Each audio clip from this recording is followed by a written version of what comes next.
At ngayon mga giliw naming tagapakinig, narito si Lola Sela sa kanyang isa na namang kwento na pinamagatang Inday at ang Magic Bilaw, dito sa ating dulang Mga Kwento ni Lola Sela.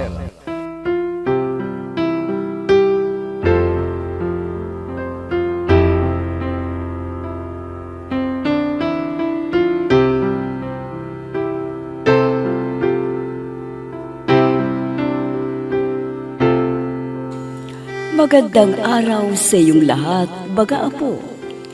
Ito dadabad ang Lola Sela Didyo na magbibigay dadabad ng isang kwento. Ang kwentong ito ay nangyayari sa araw-araw nating pamumuhay at kapupulutan ng aral sa buhay. Mga apo, dyan lang kayo at sisimulan ko na ang aking kwento. Ayan, ang galing-galing ng anak kong sumayaw. Naku mga suki, tingnan niyo ang anak ko, ang galing sumayaw. Sige anak, giling. Giling ka pa. Ganyan, sayaw pa. Sayaw. Ang galing naman ni Inday! Galing-galing niya! Naku mga suki, sige na, bili na kayo habang ang anak ko'y sumasayaw. Ay, oo, bibili ako. Dalang kilang talong. Naku, inay, ang daming bumibili. Tulungan ko na po kayo. Tapos din na po akong sumayaw eh. Ilang kilo pa, ale?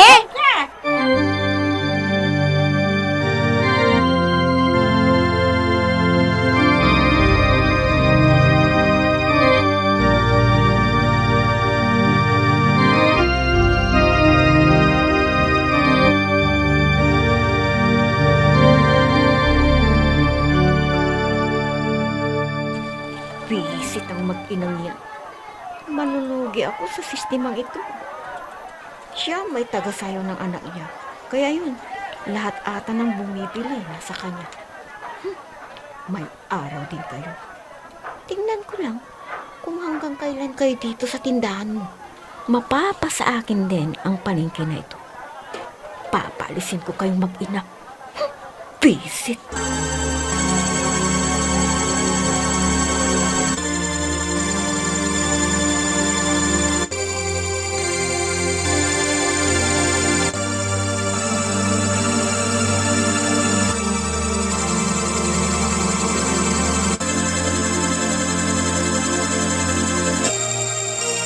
Anak, alam mo, mahal na mahal kita kasi ang swerte-swerte ko sa'yo. Tignan mo, ang daming bumibili sa atin. Naku, inay, ako din po. Maswerte din po ako kasi may tanging ina ako. Mahal na mahal din po kita, inay. Anak, napagod ka ba sa kakasayaw? Ang mabuti pa, maupo ka muna doon at magmerienda ka. Kasi pinapawisan ka pa, oh. Eh, buti na lang at hapon na, medyo madalang ang bumibili. Upo ka doon, anak, oh, at kumain. Love you, anak. Opo, inay. Nagutom nga po eh. Nagutom po ako. I love you din, inay.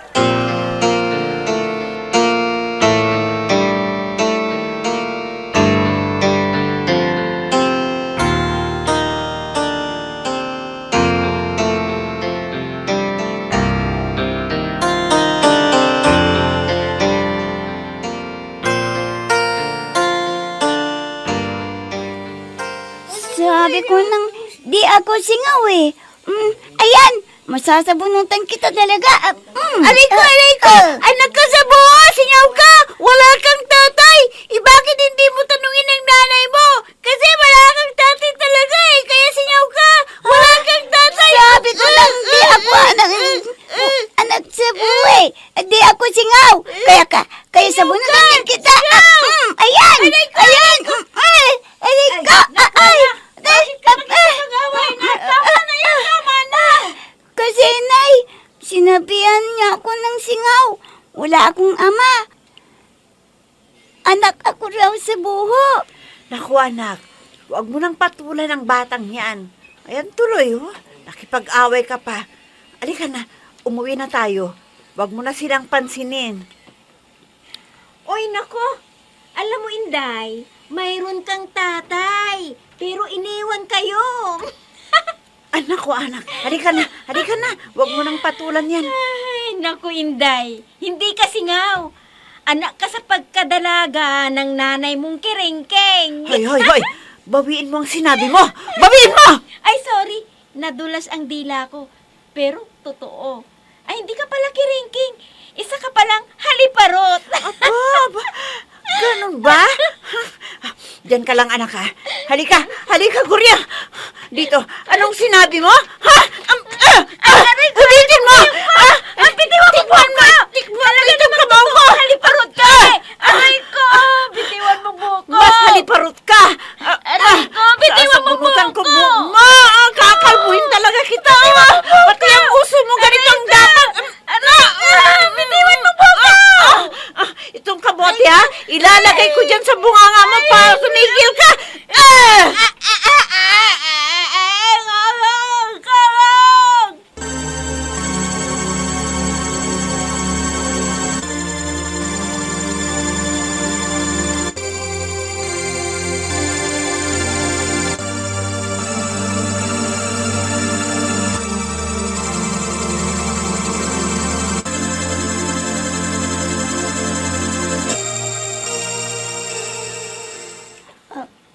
Nay, sorry po. Nang dahil sa akin, napaaway ka Ay, naku, tuloy. anak. Mukhangang napasubo ako kanina. Pero sorry, ha? Kung hindi ko pinaturan si Gloria, uulitin na naman niya yun. Kasi naman, anak, masakit yung sinabi niya, kaya pinatulan ko na. Pero, wag mo akong gagayahin, ha? Masama yun. Dito ka lang, ha? Wag mo na silang pansinin, ha? Kahit na, nasasaktan na tayo sa sinasabi nila, inay. Di ko napapansinin. Kahit na anong sabihin ng ibang tao, ang gawin mo lang, ipasok mo ito sa tenga, tapos dito, ilabas mo dito sa isang tenga. Ganun lang yun, anak.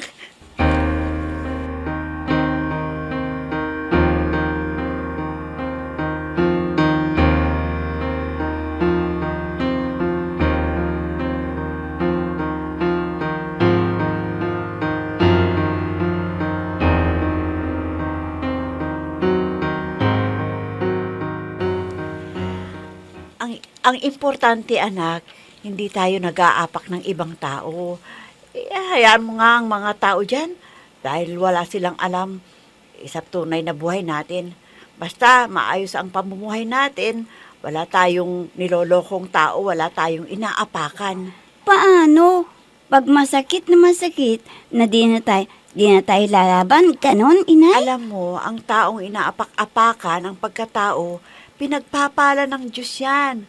Kumpara sa mga taong makapuna, doble ang karma. Basta, huwag kang huhusga at mananakit, ha? Inay, talaga bang wala akong tatay? Meron, anak. Pero, Pero, iniwan ka. Iniwan kang tatay ko, ganun ba, nanay? oo, nakabuntis siya ng ibang babae. Basta ako, inay, hindi kita iiwan. Kung iniwan ka ni itay at pinagpalit, ikaw di kita iiwan. Kasi mahal na mahal kita. Ikaw lang ang tanging ina ko, tanging kong kasama sa buhay. Ako din, anak. Mahal na mahal kita. Nay, huwag ka nang malungkot. Dito naman ako. Hayaan mo na si itay. Kasi masaya na siya kung saan man siya naroroon. Kung patay na o kaya'y nakakarma na.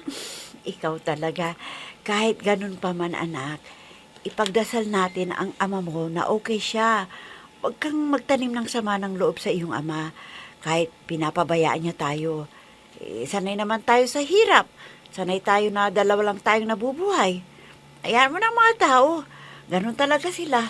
Pero hindi nila tinitignan ang kanilang sarili na mas makasalanan at mas marumi pa sila. Huwag ka nang malungkot, Nay. O nga pala, ipapakita ko ang gagawin ko bukas. Sige nga. Tingnan ko nga, anak. Ito, Nay, sasayaw ako dito, ganito. Oh, di ba, inay, ang ganda? Ang galing-galing talaga ng anak ko. Sige, sige, anak. Oh, ba? Yan, ay.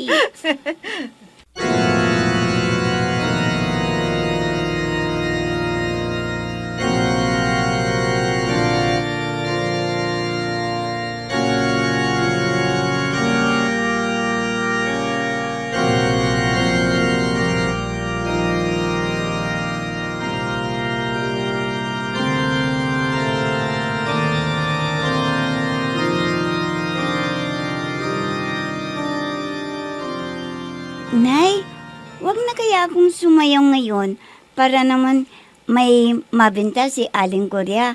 Kawawa naman eh. Bakit hindi naman nagagalit sa'yo eh? Di ba sabi mo, wag akong magtanim ng galit sa ibang tao. Di ba sabi mo din, magtiis na lang.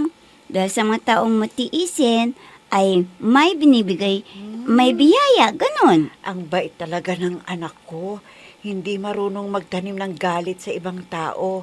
Pero anak, sabi nga nila, all is fair in business. Isa pa anak, pag hindi tayo sasayaw, paano tayo makakabenta?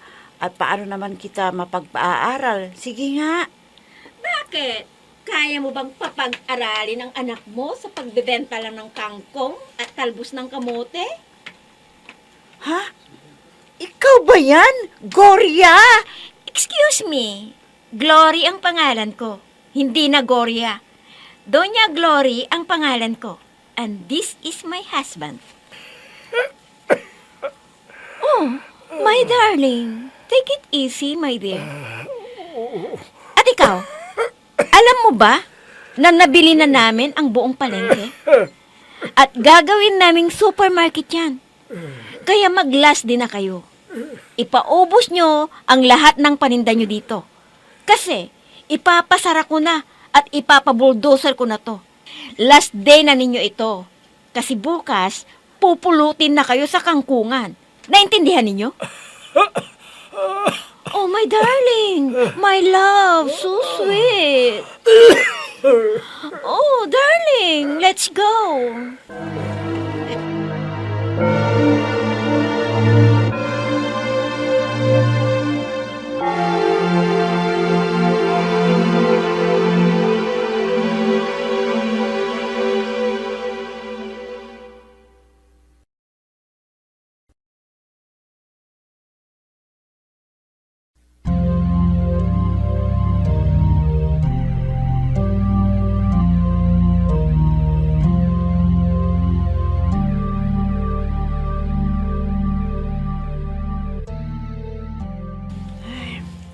Paano na kaya kami ng anak ko? Mawawala ng tindahan namin ng mga gulay. Paano na? Saan na kami kukuha ng ikabubuhay namin? Ay, bahala na. Nay, huwag kang mag-alala. Magkakahanap din tayo ng pwesto. O kaya, kung gusto mo, maglako na lang ako sa bangketa ng mga gulay. Naku anak, hindi. Inay, ayoko po na pahirapan pa kayo. Anak, huwag kang mag-alala. Gagawa ko ng paraan. Ang gusto ko, mag-aral ka lang ha, at makatapos ka hanggang kolehiyo. Ang mabuti pa anak ganito, hahanap ako ng trabaho. Sama po ako, Inay. Hindi pwede anak. Babalik din ako. At pagbalik ko, okay na ang lahat. May trabaho na ako.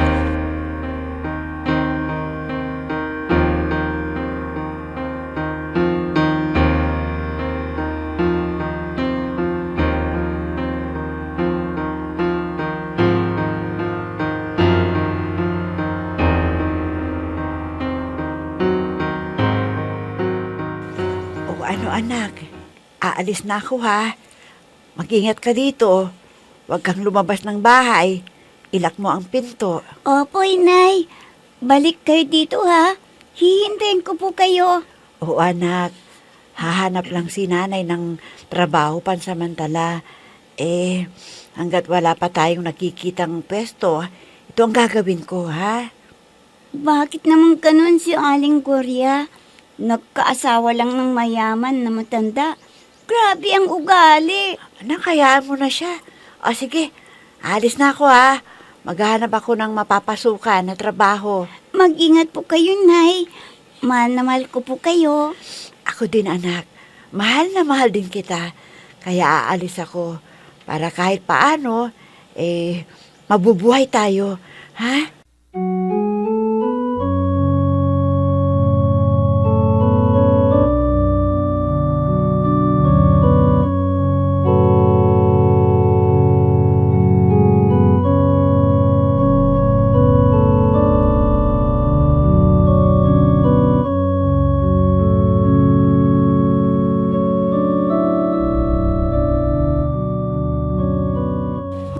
Oh, ang init ng panahon.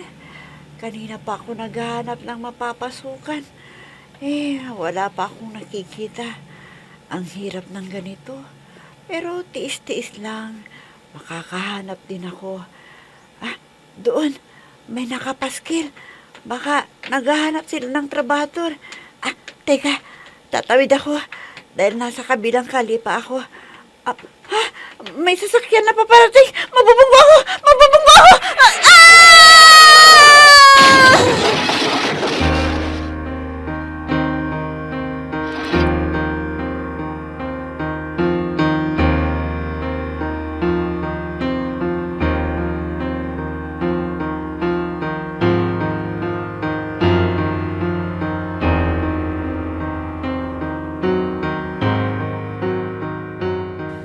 Sabi ni Inay, babalik siya kanina.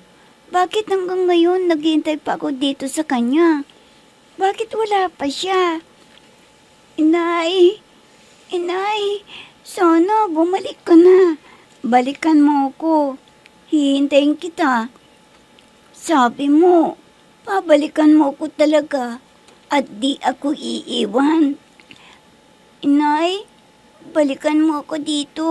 Inay, nasaan ka na, Inay? Paano na ako? Inay, natatakot po ako. Inay!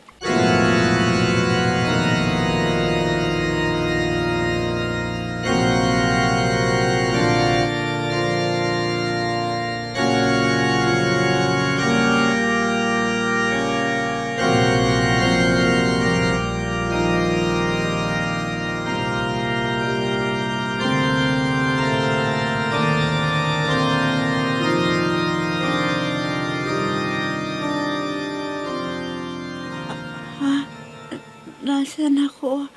Bakit nandito ako?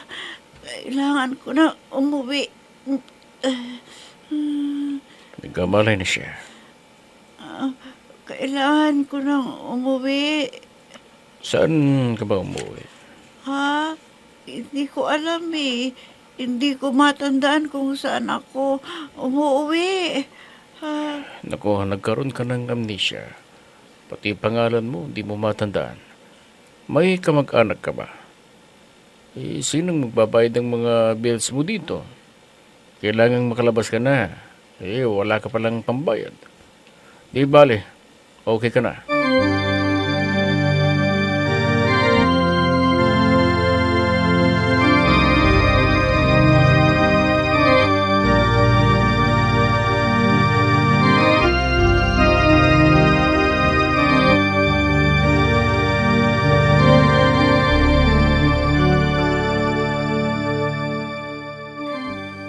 Aling Kuya? Tawagin mo akong Glory. Opo, Aling Glory. Doña Glory. Aling Dunya? Doña Glory. Dahil mayaman na ako. Ano bang kailangan mo, ha? Aling Dunya Glory, tulungan niyo po ako kasi nawawala pang nanay ko. Ay, nako. Hindi nawawala ang nanay mo, kundi iniwan ka na noon. Ha? Di po totoo yun. Di po ako iniwan ng nanay ko. Ano ka ba? Sa hirap ng buhay ngayon? Sumama na yung nanay mo sa ibang lalaki. Kaya iniwan ka. Ayaw niya na may kasamang bata. Kaya kawawa ka naman. Hindi po. Di po magagawa yan ni inay sa akin. Nagsisinungaling po kayo. Kung ayaw mo maniwala, Di huwag, bahala ka sa buhay mo. Sino ka ba?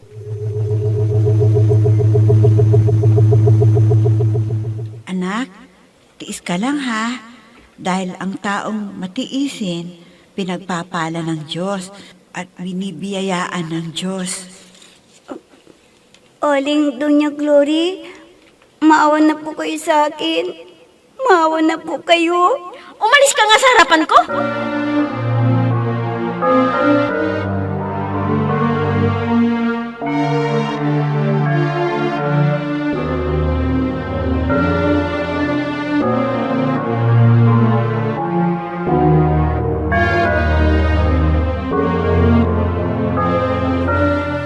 Saan ako pupunta? Hindi ko alam ang gagawin ko. Hindi ko alam ang pupuntahan ko. May kamag-anak ba ako? Wala. Ako po, wala talaga akong maalala. Nagugutom ako. Saan kaya ako kukuha ng pagkain? Gutom na ako. Ha? Ayun, may nagtapon ng pagkain doon. Ang pagkain. Sorry ka na lang. First come, first serve, no? Inday! Excuse me. Ako si Venus. Pero sa gabi ako si Vina. Vina Morales? Hindi, kundi binabae.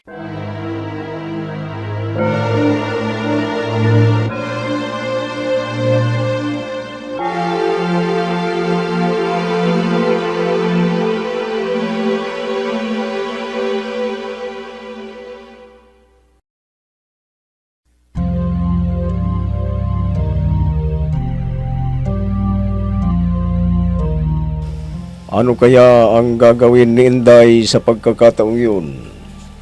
Mga giliw naming tagapakinig, abangan ang susunod na kabanata ng ating kwento na pinamagatang Inday at ang Magic Bilaw dito sa ating dulang. Mga kwento ni Lola Sela.